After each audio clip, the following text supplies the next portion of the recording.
और चलिए अब बात करते हैं दुनिया पर मंडरा रहे एक और खतरे की, जो अपनी मिसाइलों से दुनिया को डराने वाले किम जोंग की तरफ से आया है। किम जोंग के नए कारनामे से एक महायुद्ध शुरू होने की आशंका बढ़ गई है। किम जोंग ने एक बार फिर से खतरनाक मिसाइल परीक्षण किया है। इस बार किम जोंग ने जापान के ऊपर से बैलिस्टिक मिसाइल दाग दी है।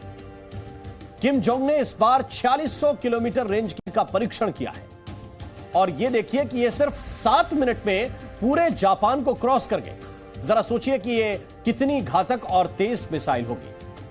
और चलिए अब हम आपको बताते हैं कि किम जोंग के इस मिसाइल परीक्षण में जापान में कैसे खलबली मच गई। जैसे यह परीक्षण हुआ वहां खलबली मच गई और तेज रफ्तार ट्रेनों वाले देश की रफ्तार कैसे रुक गई। मिसाइल परीक्षण से पूरे जापान में दहशत मच गई। जापान के उत्तरी इलाके में मौजूद शहरों में तो वार्निंग सायरन बजने लगे। लोगों को सुरक्षित और भूमिगत इलाकों में छिपने के निर्देश दिए जाने लगे। उत्तरी क्षेत्र में ट्रेनों का परिचालन भी अनिश्चित काल के लिए बंद कर दिया गया।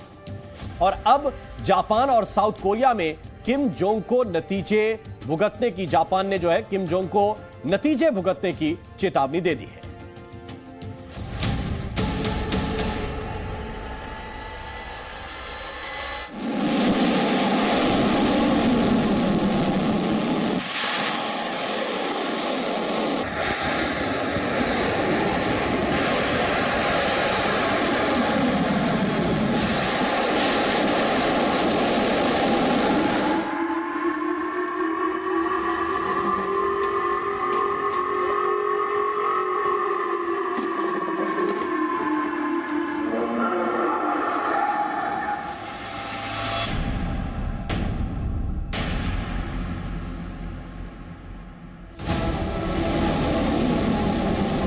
किम जोंग उन ने खतरनाक मिसाइलों को खिलौना बना लिया और जापान को अपने खेल का मैदान।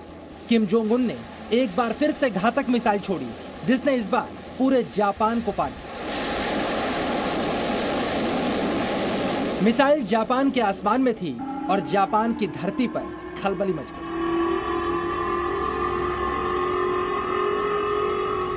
और अब किम जोंग की यह मिसाइल महायुद्ध भी शुरू करवा सकती है, क्योंकि जापान और साउथ कोरिया रोज रोज किए जा रहे खतरनाक मिसाइल परीक्षणों से अब उकता चुके हैं। लगातार युद्धाभ्यास कर रहे जापान और साउथ कोरिया दोनों की तरफ से किम जोंग को कड़ी चेतावनी दी गई है, लेकिन इन सबसे बेपरवाह किम जोंग अब सबसे बड़ा धमाका करने की तैयारी में है।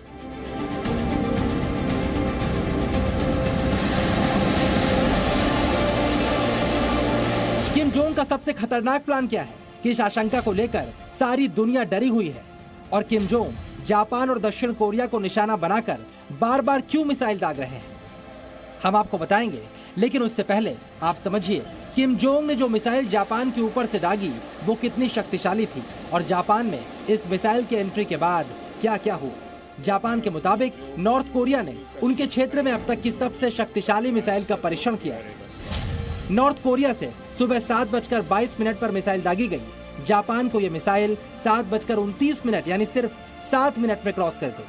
7:44 पर यह मिसाइल समंदर में जापान के एक्सक्लूसिव इकोनॉमिक जोन में गिरी। इस मिसाइल की रेंज 4600 किलोमीटर थी। जापान का दावा है कि नॉर्थ कोरिया का यह सबसे लंबी दूरी का मिसाइल टेस्ट है और सिर्फ 10 दिनों के अंदर किम जोंग ने यह 5वां मिसाइल परीक्षण किया है। फिलहाल जापान किम जोंग के इस मिसाइल परीक्षण से बौखला गया है, क्योंकि यह सीधे सीधे जापान की संप्रभुता को चुनौती है।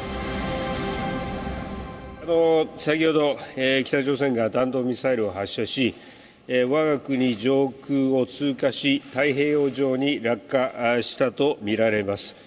最近の度重なる弾道ミサイルの発射に続く暴挙であり、強く非難をいたします。 चलिए अब हम आपको जापान के प्रधानमंत्री फुमियो किशिदा के इस गुस्से की वजह बताते हैं, जो आप जापान के हाल को देखकर भी समझ पाएंगे। जैसे ही नॉर्थ कोरिया से दागी गई मिसाइल जापान के इलाके में आई, वैसे ही पूरे जापान के कई इलाकों में वार्निंग के सायरन बजने लगे। लोगों को सुरक्षित जगहों पर छिपने की चेतावनी दी गई। यही नहीं, ट्रेनों को भी रोक दिया गया। इसके अलावा देश के उत्तरी हिस्से में ट्रेन का संचालन भी अस्थायी रूप से निलंबित कर दिया गया। देश के तमाम न्यूज चैनल्स में ब्रेकिंग न्यूज चलाकर ये खबर जापान के लोगों तक पहुंचाई गई। जापान इकलौता देश है जिसने परमाणु बम की ताकत और तबाही दोनों देखी है। ऐसे में नॉर्थ कोरिया से आ रही मिसाइल से दहशत का आलम क्या होगा समझा जा सकता है। गुस्सा सिर्फ जापान में नहीं फूटा, साउथ कोरिया के राष्ट्रपति भी उबल गए और किम जोंग को पलटवार की चेतावनी दी। 北朝鮮は本日7時22分ごろ、北朝鮮内陸部から弾道ミサイル1発を東方向に発射しました。 चलिए अब आपको यह भी समझाते हैं कि किम जोंग लगातार मिसाइल क्यों दाग रहे हैं और किम जोंग का आगे का प्लान क्या है। अमेरिका के सबसे खतरनाक एयरक्राफ्ट कैरियर रोनाल्ड रीगन की दक्षिण कोरिया में एंट्री के बाद से ही किम जोंग का पारा चढ़ गया था और 2 अक्टूबर को जापान सागर में हुई अमेरिका, जापान और दक्षिण कोरिया की एंटी सबमरीन ड्रिल से किम के गुस्से का ज्वालामुखी फट गया। ये ड्रिल भी नॉर्थ कोरिया के परमाणु खतरे के खिलाफ की गई थी, जिसके जवाब में किम जोंग ने मिसाइलों की बारिश शुरू कर दी। लेकिन जापान और साउथ कोरिया से आ रही खबरों के मुताबिक 1-2 दिन के अंदर किम जोंग परमाणु परीक्षण भी कर सकते हैं। जापान के ऊपर से न्यूक्लियर हथियार वाले जो मिसाइलें हैं वो चलाई हैं, उसमें न्यूक्लियर हथियार तो नहीं था। तो ये है कि मिसाइल का जो टेस्ट कर रहा है और जापान के ऊपर से जा रहे हैं, तो ये किसी तरीके से भी ऐसा नहीं लगता कि ये सिचुएशन नॉर्मल है। ये एक प्रकार सिचुएशन जो आउट ऑफ कंट्रोल हो सकती है, इसमें कोई शक नहीं। जिस प्रकार से नॉर्थ कोरिया किम जोंग यून जो उसके लीडर हैं, जिस प्रकार से वो मैवरिक हैं, कुछ भी कर सकते हैं। फिलहाल इस क्षेत्र में अगर दोबारा परमाणु धमाका हुआ तो महायुद्ध भी तय है, क्योंकि जापान एक बार परमाणु आंच में जल चुका है और नॉर्थ कोरिया से किसी परमाणु खतरे के जवाब में अमेरिका, साउथ कोरिया और जापान कोई बड़ा एक्शन ले सकते हैं। ब्यूरो रिपोर्ट, जी मीडिया।